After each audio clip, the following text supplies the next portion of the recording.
रुक्मणी जी ने पत्र लिखकर एक ब्राह्मण को भेज दिया और मेरे द्वारकाधीश सिंहासन पर बैठे।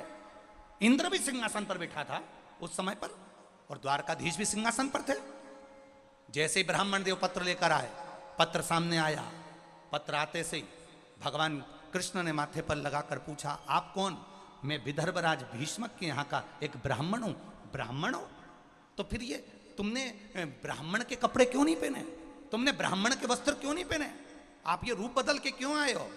रुक्मणी जी ने ये पत्र भेजा है और कहा था ब्राह्मण के वेश में जाओगे तो मेरे पिता को मालूम पड़ जाएगा कि नगर से कोई ब्राह्मण गया है, इसलिए मैं रूप बदल कर आया हूं। ब्राह्मण के वस्त्र पहनकर नहीं आया, मैं बिना वस्त्र के आया हूं।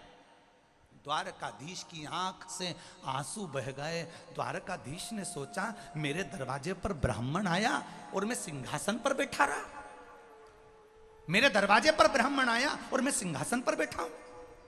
भगवान द्वारकाधीश की आंख में से आंसू बहा और आंसू बहते बहते द्वारकाधीश ने कह दिया, ये पत्र मैं नहीं पढ़ूंगा, ये पत्र आप पढ़िए। मैं? हां, आप पढ़ो। दाऊ जी खड़े हो गए और दाऊ जी ने खड़े होकर कहा, द्वारिकाधीश कृष्ण, दूसरे का पत्र तुम्हारे लिए आया तो दूसरा कैसे पढ़ सकता है? ये नीति के विरुद्ध है। आपका पत्र आपको पढ़ना चाहिए। ये क्यों पढ़ेगा?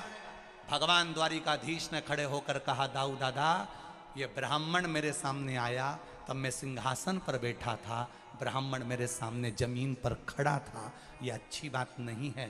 पत्र मैं उससे इसलिए पढ़वा रहा हूं कि मेरे पत्र का गुणगान, मेरा गुणगान जब वो कहीं पर खड़े होकर भी करेगा तो मेरे सिंहासन से बड़ी उसकी सिंहासन हो जाएगी। राज सिंहासन से बड़ी व्यासपीठ होती है, इसलिए वो व्यासपीठ पर बैठा माना जाएगा। इस व्यासपीठ के आगे बड़ी बड़ी पीठ छोटी है, सिंहासन छोटे हैं। जब ये ब्राह्मण पत्र को पढ़कर मेरा गुणगान करेगा तो ब्राह्मण व्यासपीठ पर बैठा हुआ माना जाएगा, तब मेरा सिंहासन छोटा, इसका सिंहासन बड़ा हो जाएगा। इसलिए मैं ब्राह्मण से पढ़वाता हूं।